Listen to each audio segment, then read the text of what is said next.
Hello and welcome. His combination of economics and philosophy has helped change attitudes towards poverty and development, particularly when it comes to famine relief. And in spite of his increasing age, he still works very hard to create a more equitable world. This week on One on One, meet the Nobel Prize-winning economist and author, Dr. Amartya Sen.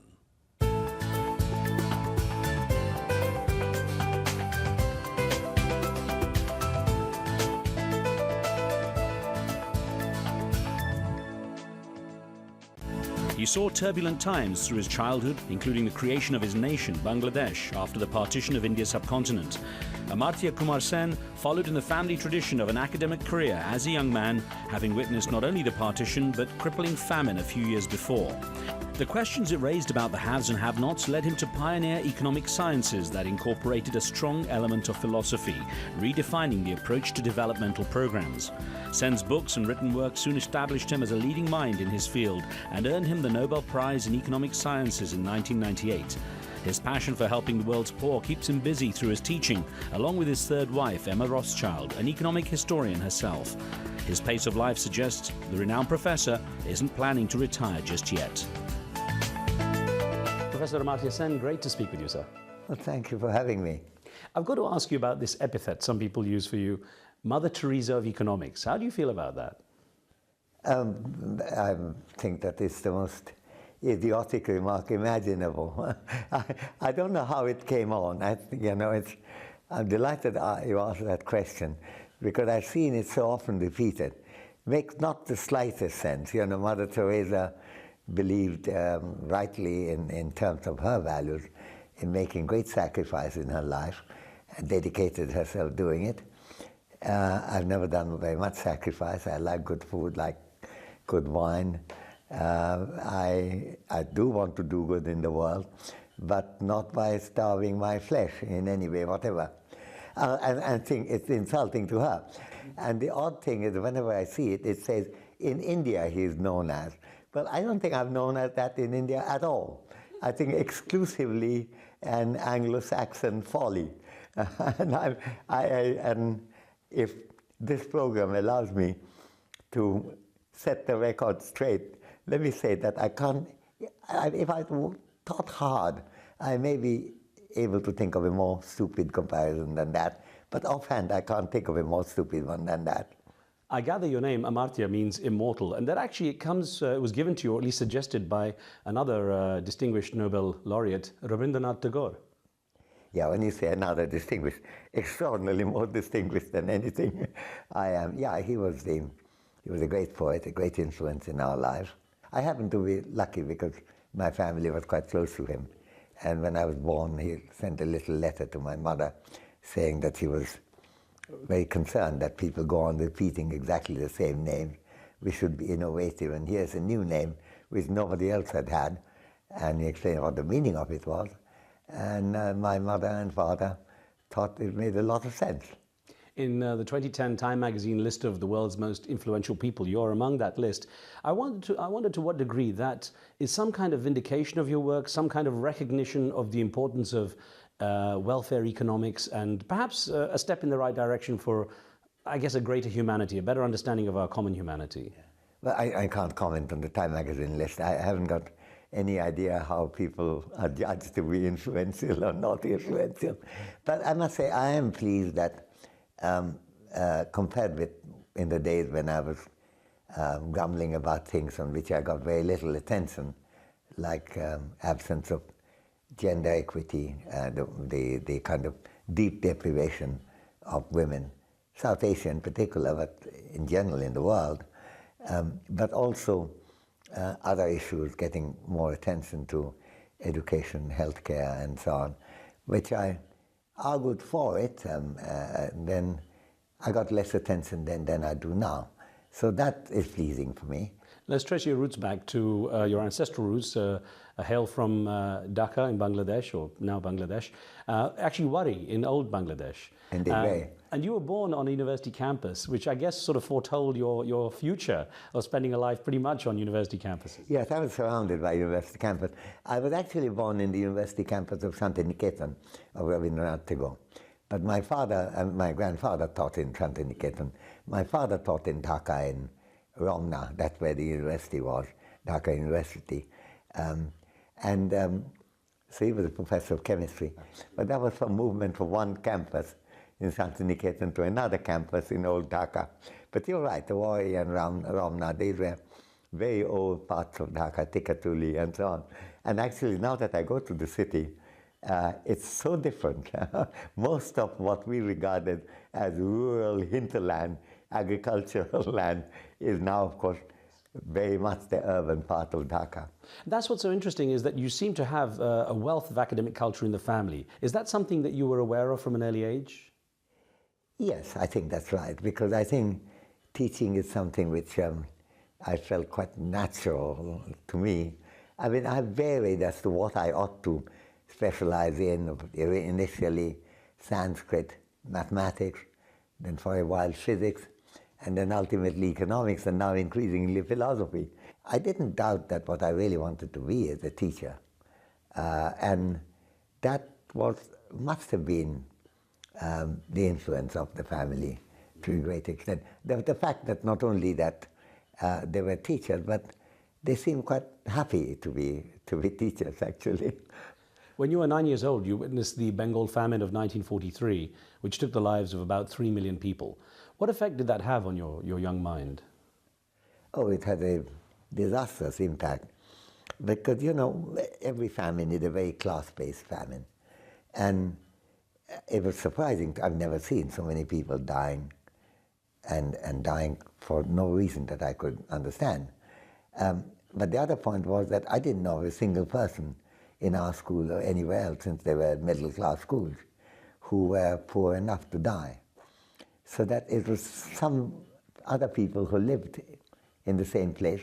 It's the class divide that I suddenly understood. And there was also the fact that, of course, even then the studies indicated that food supply as a whole wasn't the problem. It's people's inability to buy, not having the money to buy the food, that was the issue. Just 4 years later, in 1947, you then saw the sort of bloody tearing apart of the country, of India, as the partition was created, partition occurred. And I wonder again, seeing that much violence, you were barely in your teens, how that left its mark on you? Well, again, in the same way, bewilderment, if famine was the bewilderment, why are these people dying? The rise for the bewilderment, why are these people being killed, for what? I think there's one episode in my life about which I've written also.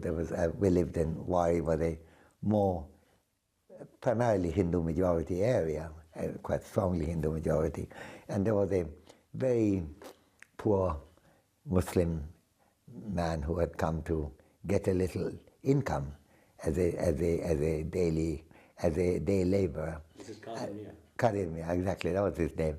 And he was knifed just outside my house. And he came into the house asking for water, and I had him in my lap and shouting. My father took him to hospital, at last he died. Yeah, the knife wound, he was bleeding, I think, when you arrived, you said, yeah. When he came in, and this is the first time I've seen people bleeding, and, you know, on my lap, as it were. I was very small, of course, then. On the other hand, first of all, I was bewildered why they should be killed. But also, Kadir was going on speaking to me. He was mentioning that his wife had told him not to go to an area which could be hostile. And he had to still go because there was nothing at home to eat.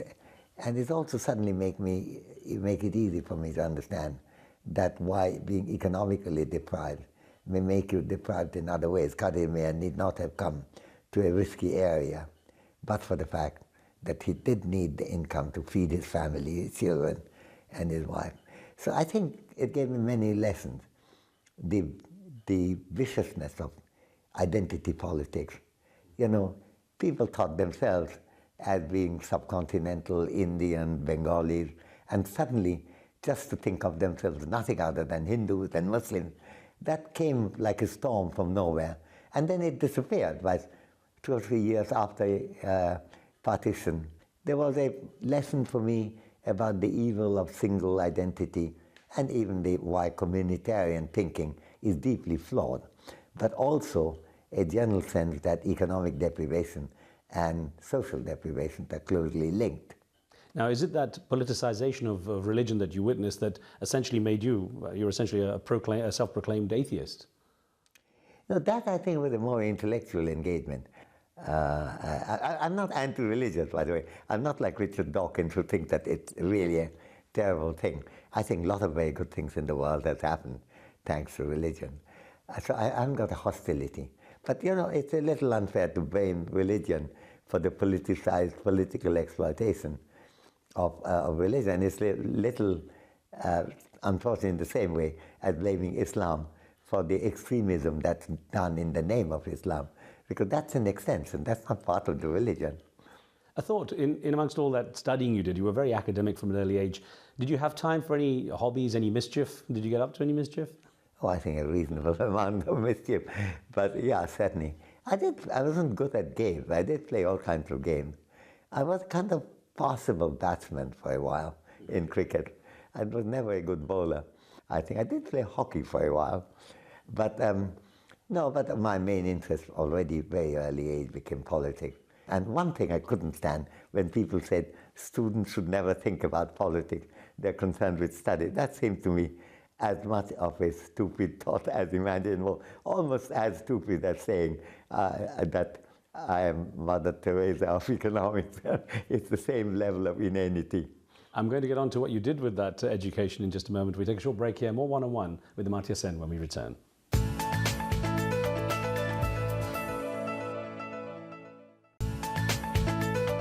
Welcome back. You're watching One-on-One. We're speaking with Nobel laureate, economist and philosopher Amartya Sen. Tell me about the turning point in your life when you were at school, when you were at the Sanitiketan school, and you were on the grounds of the school when a very poor man walked in looking for food. He'd someone who was deranged, very, very hungry. He was starving, obviously, yeah. and didn't get the best of reception among the sort of middle-class students that were there. No, it was very early, I think January or February of '43, which is the year of the famine. No, I think he was a rural laborer who had lost his job and ability to buy anything. He was hungry, and he was somewhat deranged, but later, since I spent about a decade and a half studying famines, I became aware of the fact that that's one of the things happens. You become mentally deranged just because of hunger and lack of nutrition.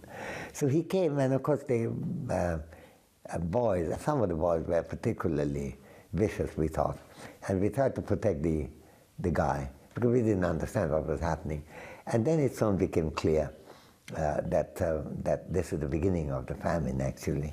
And you know, within 3 or 4 months, there are hundreds and hundreds of thousands passing through. We were on the way from some of the famine-affected areas to Calcutta, and many of them died on the way. And this was one such guy. So it certainly shook me.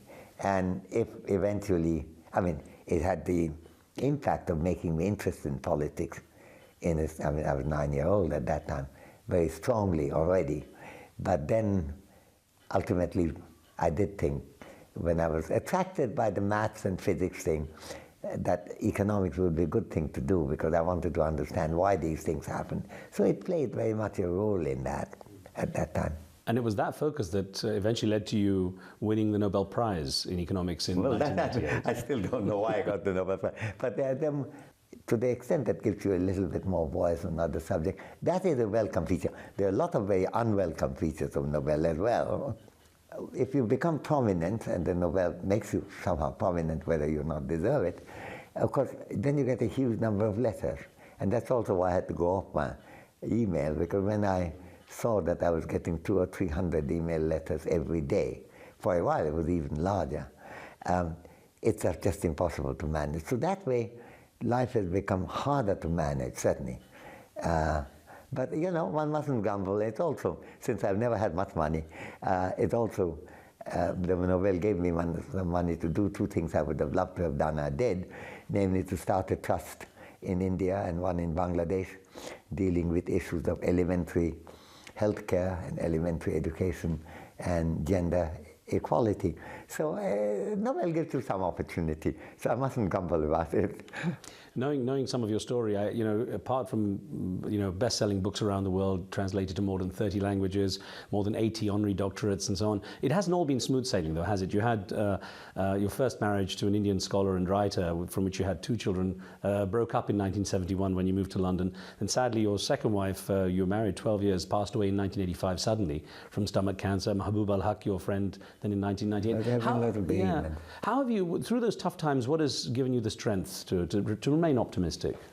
Well, I don't know. I had the strength. I mean, in fact, I was very depressed when so many of these tragedies occurred. When my late wife Eva died, she was Italian. She was young, 43. We have 2 very small children, 8 and 10. It had a devastating impact on me. Of course, if you have young children, you're very worried about them, which of course at one stage adds to your anxiety. On the other hand, it also gives you a purpose in living, and living well, and making sure that you don't die. And of course, and I could see also the children were very concerned, because my late wife Eva was an absolutely robust health, and suddenly this cancer hit and she died within 7 months of diagnosis. And as it happened, that made also the children quite concerned about the fragility of life. And so I had to deal with them, became single father, which, my relationship was relatively distant, since I taught in Oxford and lived in London where my late wife was teaching. So by necessity, because I was going to Oxford all the time and coming back, it was distant, but suddenly it became very close. And it was also, of course, the reward was coming to know my children much closer. It also, by the way, as a single parent, in this case single father, it taught me something about gender. Why is it that women looking after children had such difficulty, for example, in academia, in advancing? I mean, in some way living that level of deprivation, you're single parent, and a lot of, as you know, single mothers have a huge problem in dealing with their own promotion of their own life. And it helped me later when I would fight for the cause of greater fairness to women in education, including in education and employment. There was some enlightenment I got from it, but that didn't, of course, wipe away the huge sense of tragedy and disestablishment that the death of my late wife caused in me. When you talk about the lessons you learned from those tragic moments in your life and this desire to make sure that there was greater equity, did it ever occur to you to go into politics directly and perhaps try to change things from the inside? No, I was quite politically active when I was a student as an undergraduate, but in Calcutta. But the fact is that I didn't think I was very good at politics. And there was a kind of barrier. My natural sympathies were with the left. But the left, while they were very good in many things that I was concerned with, like equity, were also very skeptical those days on democracy, which I thought was absolutely central to any kind of political progress. So there was that. But also a handicap. I mean, you mentioned my wife's cancer, but I myself had cancer, of course, when I was 18. And that was when I was an undergraduate in Calcutta. And I knew that, I mean, I was then told that there might be 15% chance of my making 5 years. That happily was 58 years ago. So I think I must have been within that 15, I take it. But it also made it clear to me that I couldn't do the rigor of that, because I had cancer in the mouth. And it requires, even though it was cured by radiation. First, I didn't know whether it was cured, but certainly been suppressed then. Didn't know whether remission or whether it's the end of the cancer. But then again, radiation creates its own hazards and also logistic problems that you have to handle. Later, I have had to restorative surgery in the mouth.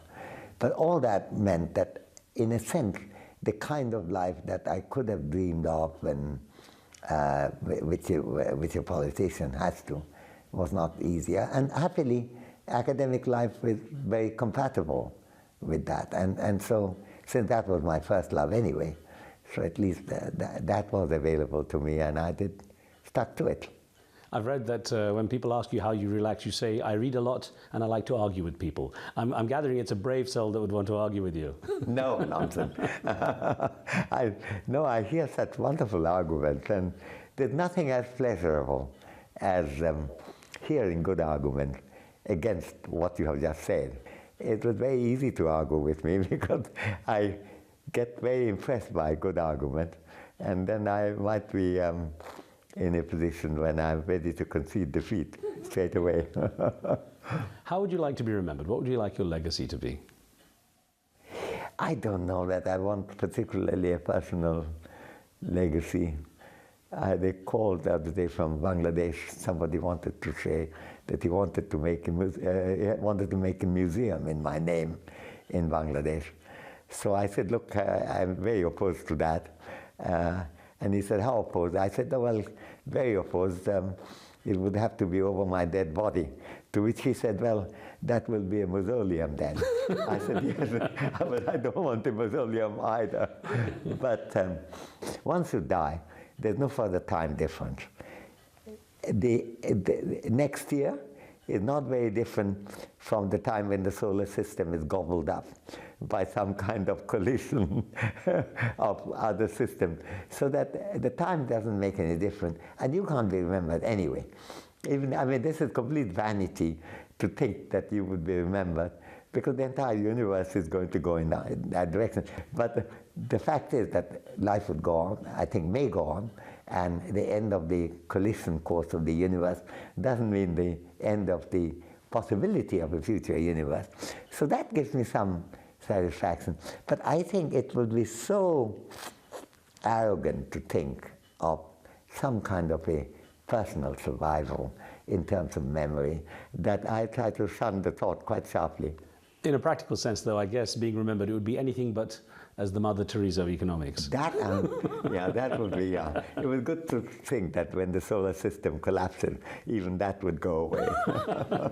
Professor, I wish you a long life. Thank you very much, sir. Thank you. Thank you.